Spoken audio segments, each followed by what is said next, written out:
Part two. Sorry for the delay, but we are back today. Checkpoint. Hey y'all, Six, and I'm doing part two of my basic review of Desperate Escape. It's the DLC that's on Resident Evil 5, and this is part two of that.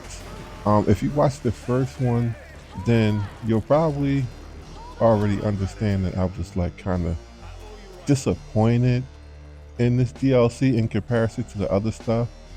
Here's one reason why. She only has one. That's just one gripe. I guess, you know what? Now that I've actually thought about it after completing this, maybe I was a little too harsh. Do you see how many bullets it's taking? Man, I guess I was being a little too harsh because it's not. I don't have.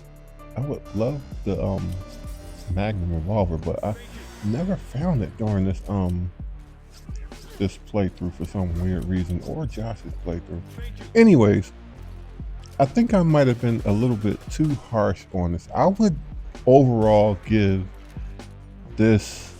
Hold on one second. Gotta line that up. Pew. I would give this DLC, I would say maybe a C minus, only because it's not, the DLC isn't necessarily bad. It's not like it has like mistakes or issues or glitches, or it's like it's bad, it's like bad like that. It's just more of the same. That rocket is on its way. Do you see the, but it's basically more of the same, and that was the only like real issue I had with this DLC, because unless this is your first time playing this, and you play through the first, you play through the just the story mode before you do this actual DLC. Also in playing there we go. Also in playing through Lost in Nightmares, and then you play this, it's like you're just playing just Resident Evil 5, sort of. It's kind of hard to explain it. I mean, it's just, you're just playing as Jill and Josh, but it feels so much like just, there is nothing but explosions on this part of the game. It is egregious. Check out my first parts of this, and you'll see how frustrated I was getting with these rockets. As you can see, one of my good friends just flew past right there. Anyways, yeah, it's like it's by the numbers. There's nothing that really stands out that is unique.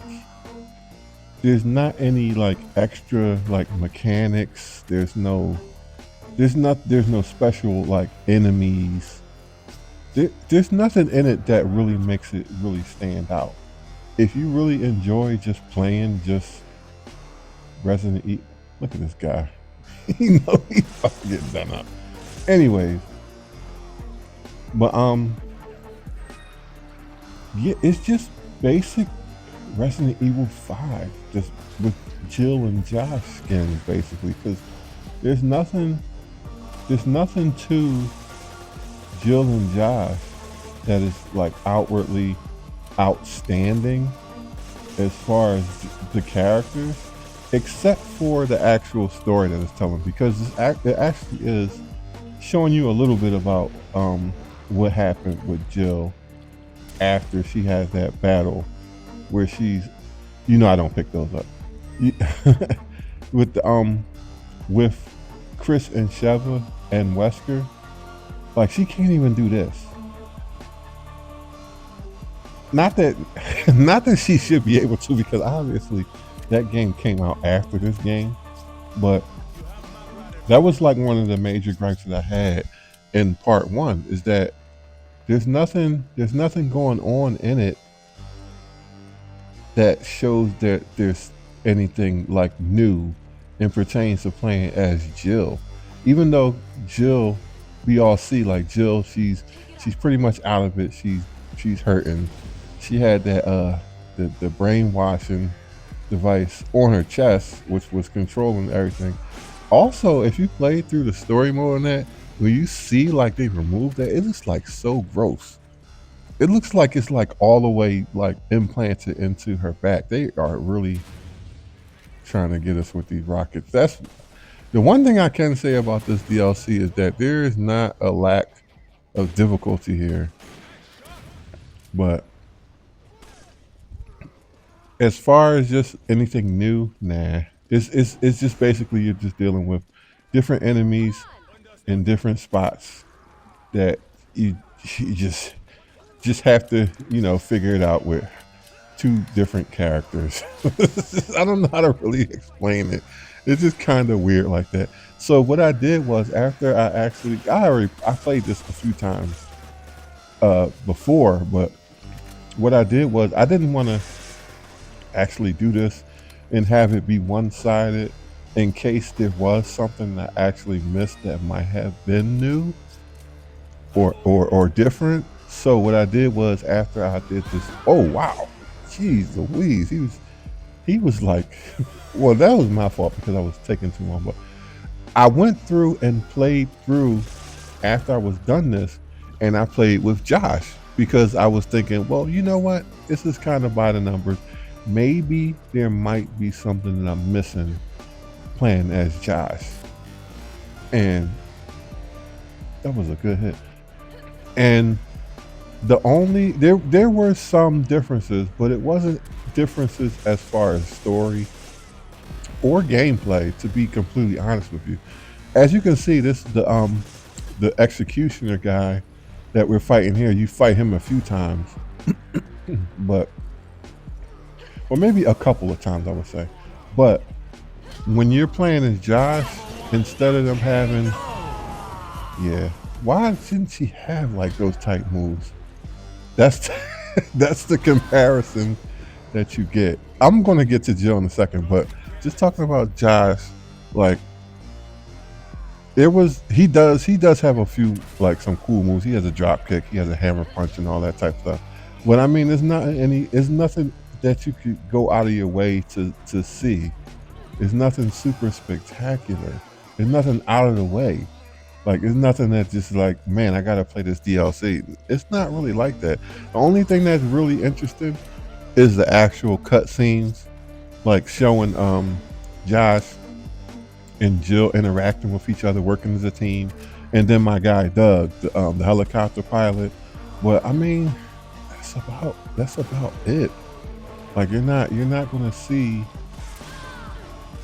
It's just not gonna be. You're not gonna see like Jill running super fast, doing like a super fast dash. You're not gonna see Jill using two SMGs. Josh doesn't even have any special weapons. He doesn't have like a special item or special weapon. He doesn't have any of that stuff. Neither of them do. They're basically just skins. And that's really disappointing because even though Lost and Nightmares is still Jill and Chris, like it's Jill and Chris basic, it's just skins basic, but Jill is not in Resident Evil 5. Josh isn't either, but Josh, see, that's one thing that I wish that she could do on her own. Just being able to just jump up those gaps on her own or jump across those chasms on her own because she's super powered. That would have been a nice thing that they could have added to the game. Like you didn't necessarily need to use teamwork moves with Jill because she's super strong. Of course, I love the backflip, double knee drop, but that's not even the special move. Jill already had that regardless. But like letting her be able to knock down the gates that require two players, or even like in this instance, you see she's using the log. That's already a huge gripe with mine anyway, because they should be able to just put their arm through and just push the log up. But anyways, I digress. Just the basic stuff like that. Or if they could have given her like a type of a meter where it has to charge up by attacking enemies, and then she can do a special, kind of like how Krauser was in the Resident Evil 4 Mercenaries mode. You just have to do a certain amount of damage, and then. Damn it! The bridge is out. Doug, come in. The bridge is out. I'm going to need you to come to us. There's a landing pad on the roof of the communication facility. Can you meet us there? Anything for you, Miss Valentine. I'll be waiting with open arms. He's quite a character. That's one way of putting it. Those little things are the newest things that you will actually see, and that's actually pretty cool, seeing the characters interact with each other. That's fine, but it's just few and far in between. You're not really going to. I mean, I understand. It's like I said, I understand it's just a DLC, but at the same time, we need a little bit more, a little something, a little bit more oomph to it to make you like want to replay it over again. It's just basically, to me, this is more like a one and done type of thing. It's not necessary, but I mean, it could have been far better. Here Even it is. just. Give me a hand. Okay. Oh, here you go. I set it to broadcast on the same frequency as Chris's PDA. Please be there, Chris. Jill, are you all right? I'm fine. Don't worry about me. Just listen carefully. There's something I need to tell you. Wesker's superhuman strength, it comes from a virus. But the virus is unstable. In order to maintain a balance, he must inject himself regularly with a serum. So if we cut the supply of serum, he loses his strength. Affirmative. But he just took a dose, so it's gonna be a while before he needs another one. Damn. Listen, Excella said that the amount administered has to be precise. So if he injects too much, it should act like a poison. I think she used a serum labeled PG67AW. PG67AW. I'm gonna try to find a way to escape. You need to find that serum. Excella always kept it with her in an attaché case. Jill. Chris? Chris? It's no good. It's being jammed. It's okay. I told him what he needed to know. Hurry. Doug should be on the roof by now.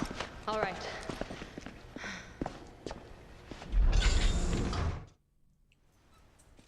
See, those are the type of things where, I got a feeling I know what's about to happen here, but this is the actual showdown before the end of the stage.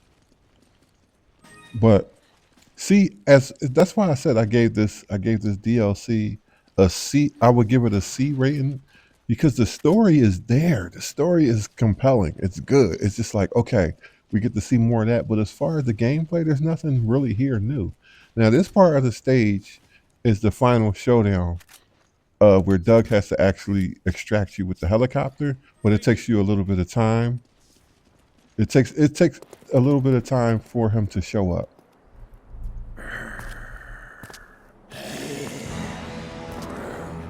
Gang is all there.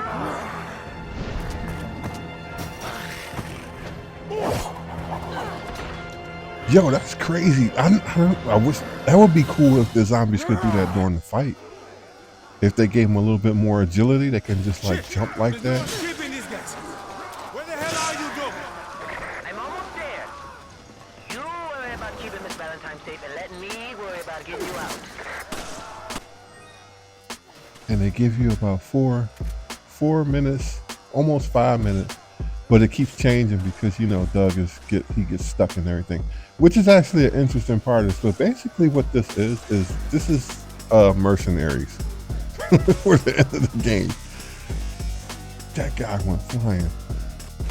Yeah, that would actually would have been cool, seeing the enemies. They actually were more agile, and you see how they like throw items and stuff. The way they were moving in the cutscene would have made this far more interesting. Another thing that would have made it even more interesting is if they used the military, the soldiers. I mean, you got big guy right there. You got the cigar. I mean, he's one. But why are these guys the bosses? You gotta throw some stuff at us. Like, give us even just one new enemy. Make them, I don't know, just make them look different or make them a little bit stronger or something. Because Josh, when Josh does this part, the only difference is that they use those annoying like giant bugs, and I hate those characters. The ones that they can grab you and destroy you in one hit. You got to shoot the sacks in like the glow that look like glow in the dark sacks in order to stop them from attacking you. And to me, they're like the worst enemy in the game. I don't like them, but they still send the chainsaw guys after you and all that stuff. But I'm like, send some other stuff. Send the flying BOWs. Send the military guys. Like send some more stuff. It's like give us like one new enemy. Something that's not so new that you wouldn't miss it in Resident Evil 5 in the main story, but also good enough to where it could be in this and it wouldn't disrupt anything. Like this is just the type of stuff we need. It's just like you got to make it more compelling and interesting and worth coming back to. It's just like once you do this, it's just like, at least for me, in my opinion, it's just like okay, it's just run of the mill, basic stuff. Like nothing is. It's something that if you saw it, it's nothing that you would miss. You know what I mean? And it's just like it's kind of disappointing. It's kind of like the opposite of Lost in Nightmares, because Lost in Nightmares talks about a huge part of the game about Chris and Jill actually fighting Wesker one-on-one, well one-on-one or whatever, and that's literally the only time ever in Resident Evil that happens, where they're fighting as a team against Wesker one-on-one. You see what happens to Spencer and like the mansion, that like that whole thing is like it's just crazy how good that was. And it's just like, and it's not even all fighting, it's like there's puzzles and stuff like that. I'm like, man, this is like really at least more thought out than this one is. And it's just this, I wish this one could have been on that same type level. Unfortunately, this guy's back. So they at least the one thing I can say is that they make it a little bit difficult for you, but it's just not anything that's like super stand out interesting. It's just basic by the numbers. And that's like I said before, it's a little disappointing, because I know this could have been way more. Even if they didn't add anything to it, but they gave Jill, I didn't even see that guy. You see his eyes? He's bugging out. Even if they would have just gave her some special abilities, that would have made it even more cool. Because it's like, okay, Jill is a problem during the game. She doesn't realize it, but she has these leftover powers. Let her use these leftover powers on these same guys that Chris and Shovel were like having problems with. But let her just breeze through them. Like give her like the one part in the game in Resident Evil 5 where you are the. So you got 2 minutes left. But we were just on 40 seconds. Isn't that insane? Like Doug is really like jamming us up. But I mean, it's nothing that we can't handle, but it's just still like, just make Jill where she's just like so powerful, or she just has like weapons that don't run out of bullets. Just something simple like that. Like, okay, watch me try this. Rotten eggs for the goat. For the win, I got him. Okay.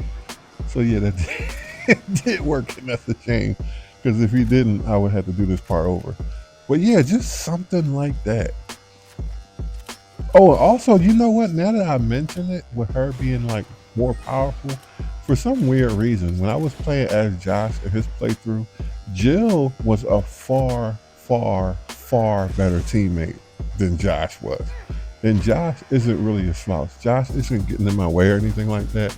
But when Jill, when I was using Josh and playing I was using Josh, and Jill was my teammate, she had to do the parts where you had to like use the double team to get her up like to higher platforms and stuff, or where she had to separate.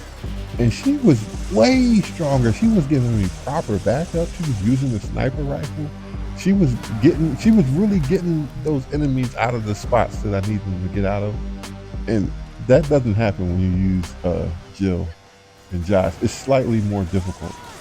So I guess you could say that Josh's part is easy in certain parts with having Jill as a teammate, and Jill just has, I guess, she doesn't have the as difficult as the enemies, like that giant bug, for example, which I couldn't stand. But yeah, I would say this is more of a DLC. You know, just play it, just do the playthrough, just to see what happens as far as in the story. And the crazy thing about it in the story is nothing that really happens here that's like groundbreaking.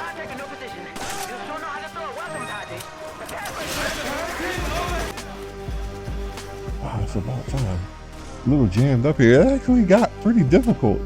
It's got challenging trying to deal with all these guys, but like I was saying, there's nothing here that's super groundbreaking as far as the story, except for, you know, just the dialogue between Jill and Josh and Doug, like rescuing us. Because as you saw, the part where she talks to Chris and Sheva, that's already in the game. Finally, we're almost there, y'all. I guess Doug's about to come rescue us.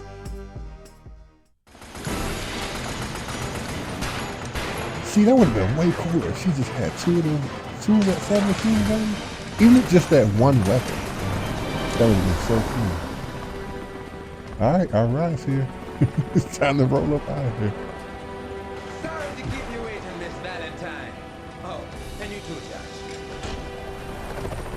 I got a soft spot for the helicopter pilots, Mike and Doug. They were cool. Jeez.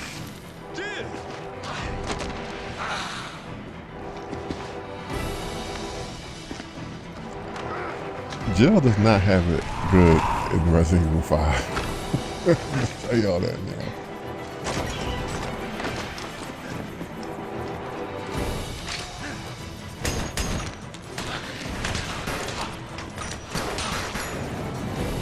Look at Doug putting in that work. Come on, move it!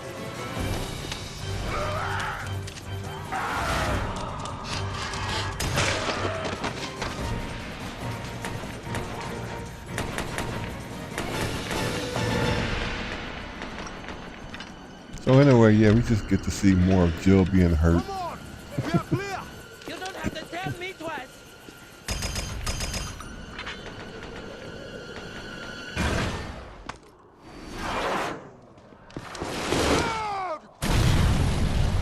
No, snap. Shit! I will fly! Cover! On it!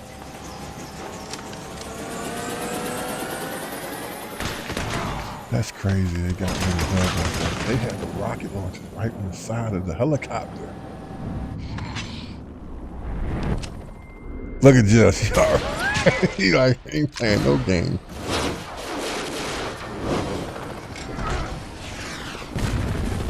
Goodness gracious. I like that though. They show Jill. They show Jill's skills. They show her vulnerable too though. So that's good. Nice flying. Doug, he would have done better. I'm sorry, Josh. He was a brave soldier. He was my friend.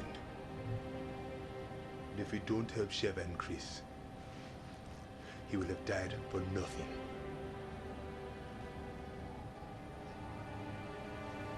You're right. Let's go see if we can help them.